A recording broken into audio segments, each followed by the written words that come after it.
Sabi ko, ito yung Ito mo yung meron malaki at tayo. Right now, we're having our brunch. We ordered a mang inasal. After this, we're heading out. Today's plan is to explore Intramuros, and if we still have time, maybe the Chinatown later. Because tomorrow I have an early flight. In flash news, I still haven't packed yet. So yeah, let's go. The driver dropped us off, but honestly, we didn't even know where exactly we were. Then suddenly a local tour guide approached us and offered a tour around the area.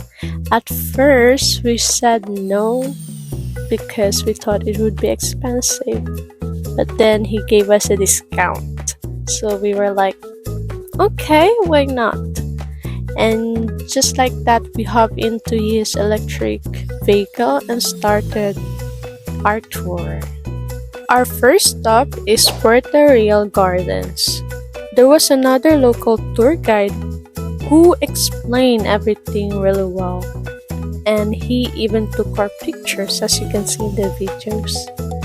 The place felt peaceful, surrounded by old stone walls. You can really feel we are here at Puerto Real po. Puerto Real, that is came from Spanish word po siya.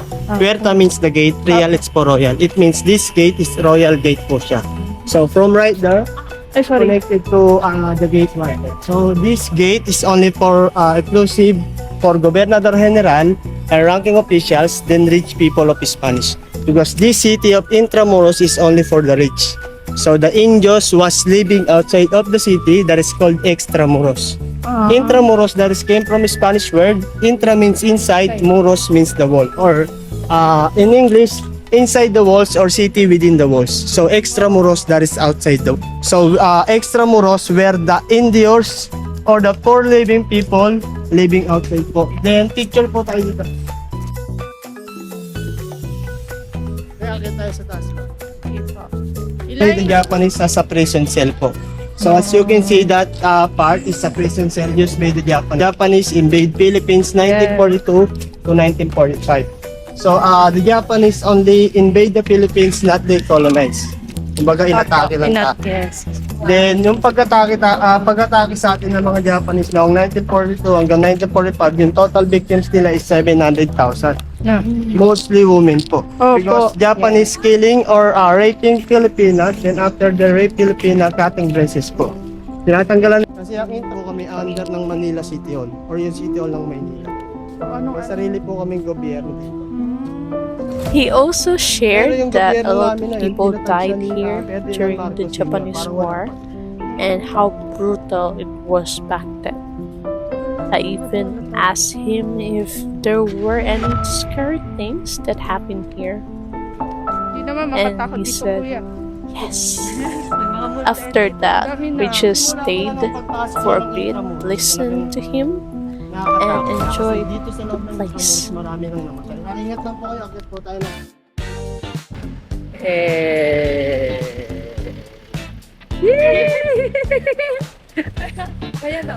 Pela or for the woman only. It's also used by the Japanese as a prison cell. As you can see, there's a fence in the window. And one of our president, the sixth president po, Pedro Quirino, he studied here before, ma'am. Grabe ang kaalaman dito.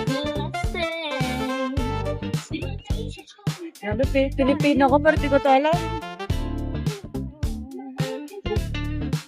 And this is gonna be our second stop po. This is the, what they call the Baluarte de Dilao or the Spanish 14 Canyons, ma'am. Second stop is Baluarte de San Diego. There wasn't much going on, but there were a lot of cannons, and the structure itself is massive. So this is the main defense of the Intramuros. Then as you can see, there's original cannon. So the cannon is still original, but the stand of the cannon is not. So the first stand of made from bamboo stick. Kaya ang innovation ng mga ng gobyerno na gawin pa to, pero nasira pa rin siya. Ang dami kasing batang mahuli na So this one ma'am is original po siya. So ang pinaka bala na itong kanyon is parang form or yung bullet ng kanyon na to is parang bala ng baril. Then nilalagyan nila ng gun. City Hall of Manila, ayun po yung City Hall ng Manila. Pero yung City Hall ng Manila, hindi po rason kung bakit yung mga Espanyol inilagay yung kanyon dito. Kasi meron malaking simbahan doon na itinayo. Then, ang simbahan na yun, ayun yung shelter ng mga Pilipino para magtago sa mga Espanyol. Kasi mga Espanyol, tinatawag tayong Indio, hindi Pilipino. Pinapatay din nila tayo na walang dahilan. Kaya yung simbahan doon is, ayun siya, ginawa siya ng taguan ng mga Pilipino noon or yung mga Indians. So, picture ako kayo ma'am. After that, we were supposed to go inside the bailiff, but it was closed, so we just took pictures outside. The tour guide said you can see most of the spot or tourist spot in the intramurals from the top. Sadly, we didn't get to experience that. University, used to be as a church. Ayun nga. Ano ko lang nakita ko na. Ito yung tinatawag pala nila noon na The Lost Church. Itong nasa Lyceum. So, ang may-ari nito, ma'am, is si Dr. Jose P. Rizal. Laurel. The third president of the Philippines, also known the puppet of the Japanese government. Okay. And then we are now going to the oldest distillery, ma'am. Kung alam niyo yung Pulapo. Pulapo? Pulapo? Ano Yung yun? batang pakyaw kung tawagin. Pulapo. Alak. Soktong.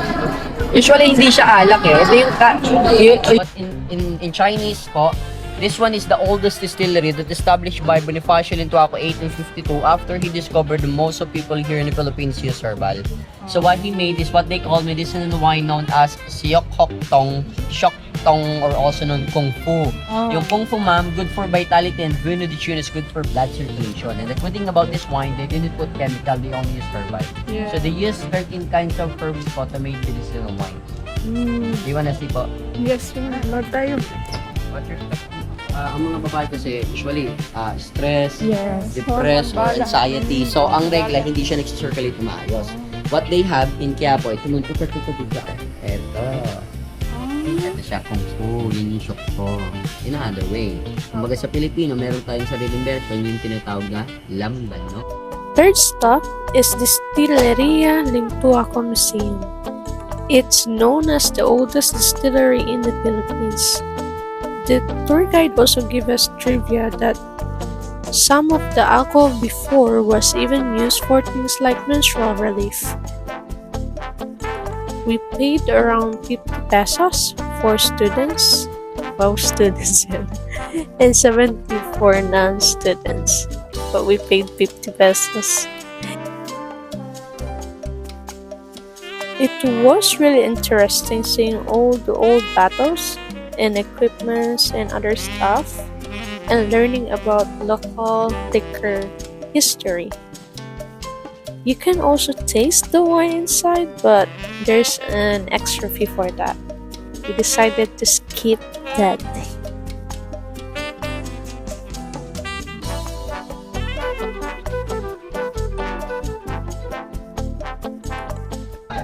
Alam, hindi sila makapunta lahat doon because of Puna.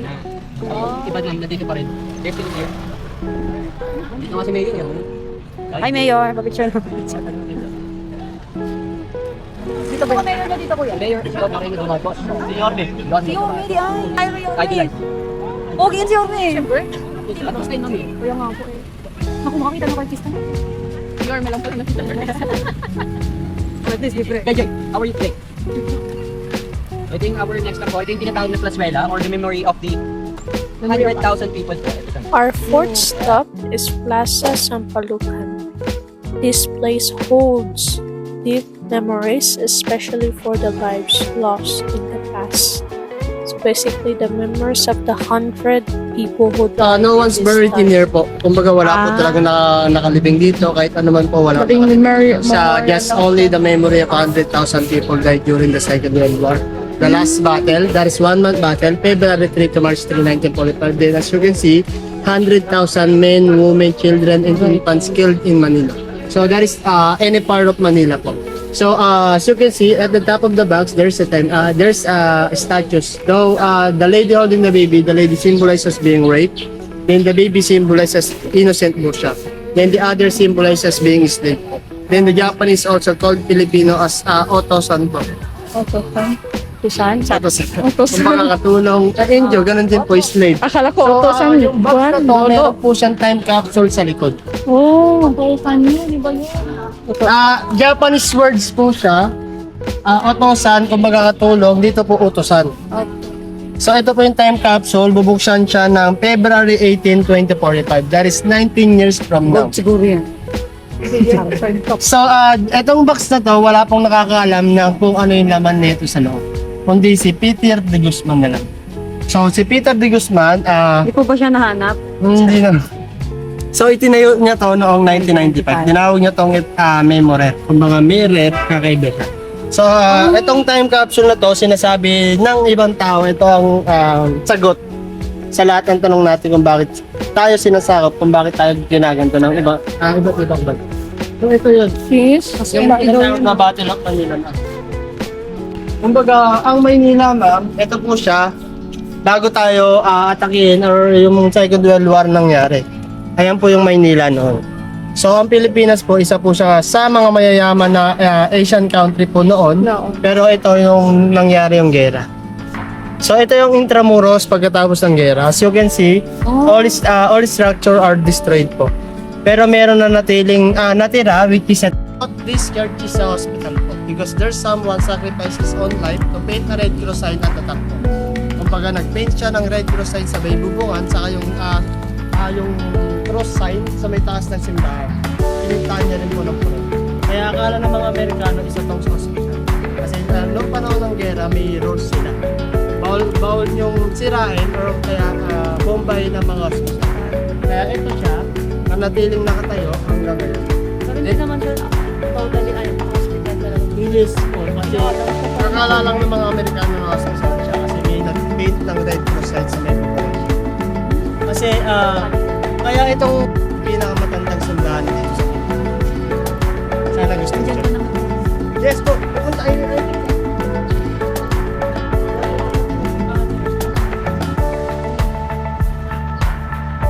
Okay, maliang para dito. Nag-aaral pa kayo. Our fifth stop is Plaza Marianas. Nagsiselfone.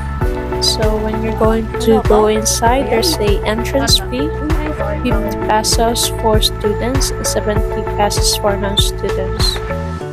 It's quiet and peaceful inside. We didn't go inside the tunnel though because someone was scared. So we just stayed outside and enjoyed the vibe.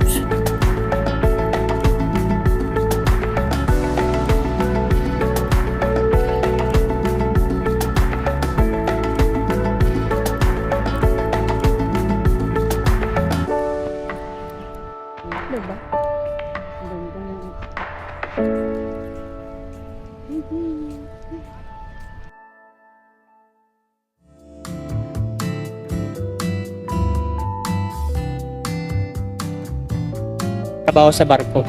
Yung cruise ship. Cruise ship.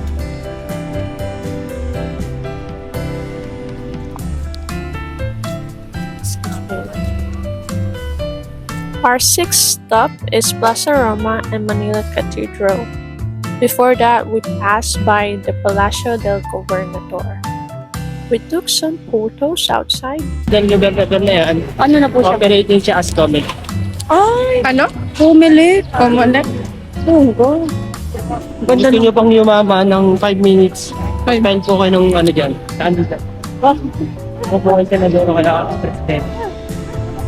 Tama pa, wala kayo then after na, kinaw po kayo. Baka masunog ako, kuya. Hindi po, pwede ka po magbawas ng kasalanan dyan, pwede ka rin magdagdag. Ay, pwede. Depende na lang sa'yo. Anong pwedeng dagdagan?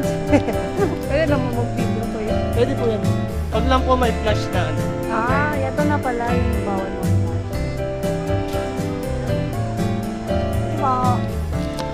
Then we went inside of the cathedral. This area really felt like the center of everything. Well, naman. tatlong traffic na natin. Boarding house. Tatlong taon sa dyan. Kasi yung UST ma'am, ito lang sa tabi niya. Ito ang UST kuya. Ito yung unang UST bago nailipat sa Espanya dito sa May Club. We passed by the former residence of Jose Rizal. As you can see, tour guide is pointing that house. This is where he stayed during his college days. Yan, UST.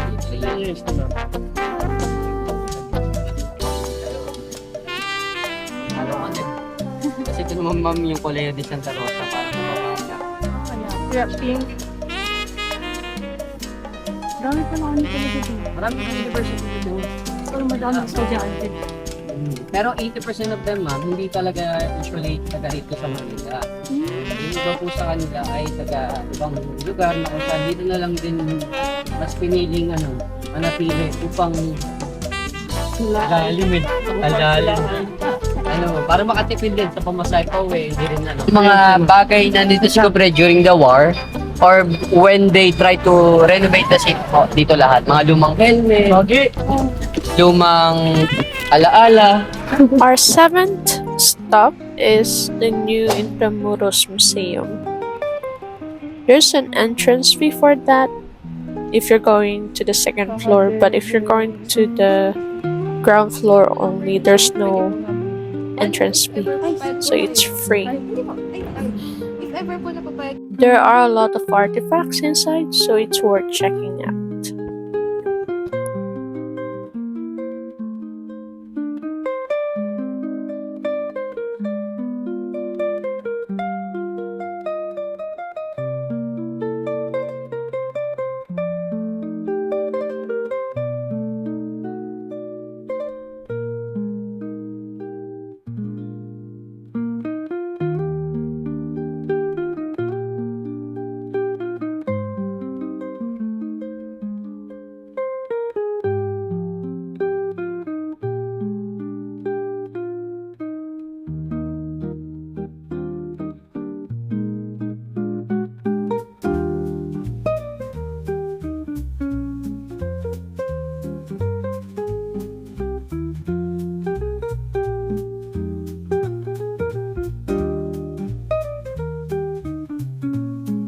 Ito trivia, kasi ni Marcos. Hindi po. Si Romulyo. Romulyo ba yun? Romualdez. Romualdez. Yan siya nag-birthday. Sana all. Ano na po ba yan ngayon? Yan yung tinatawag na Wow Philippines noon. Kung saan pwede ka makapasok para makapanood ng event, makakanta, sumasayaw. Ngayon, forum na lang para sa mga may. Dati siyang Augustinian, provincial to the convent of San Agustin. Wow. Na naging office ng ECJ Building or Eduardo Polanco Jr. the owner of San Miguel Beer Corporation. Ayan ma'am, magka-connected dyan sa taas. Dati mo niya nag-gate. Wala kasi dyan. Ay, nalis na? Inalis na kung kasi ma'am, magkaiba na siya. Hindi na siya convento. Ano makakita ng mga ganito? Dali mo sila sabihin sa Bigyan ng condition. Tataling del Barcelona. Our eighth stop is San Agustin Church. Second World War. We didn't go inside because there was a wedding happening. Ito po yung The local tour guide explained that this was the only church that survived the war Nag-survive. because someone painted the Red Cross on it before, making it look like a hospital, so it wasn't bombed. Ng cross. Red cross ka may ibubukan niya. Ito lang yung pinakamatandang simbahan sa Pilipinas, ma'am. Pinayo siya noong 1570. Wow, 1700s pa. Our ninth stop and our last stop in Intramuros is Casa Manila Museum. We passed by Barbara's Heritage Restaurant, known for its Filipino dining experience. We didn't go inside, but we took a picture. Inside Casa Manila Museum, you can really see what life looked like during the Spanish colonial period. It's very detailed and immersive. I also found out you can rent a Filipiniana here, which would been perfect for photos and pictures.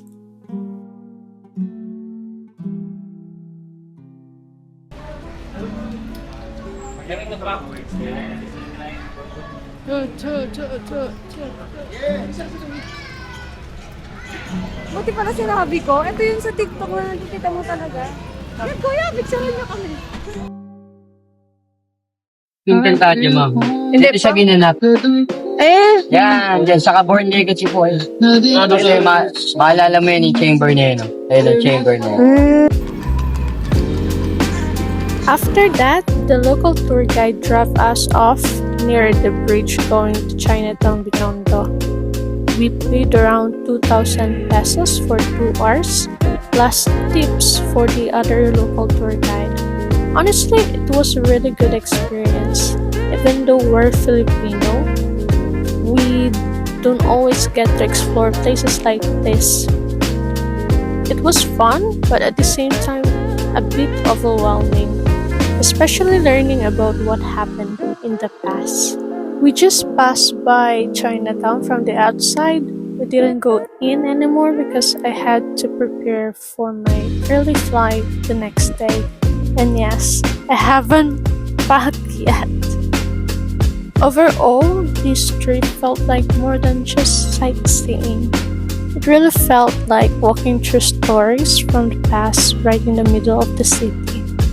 Thank you so much for watching. Don't forget to leave a comment, anything, and I'll see you in my next vlog. Bye bye!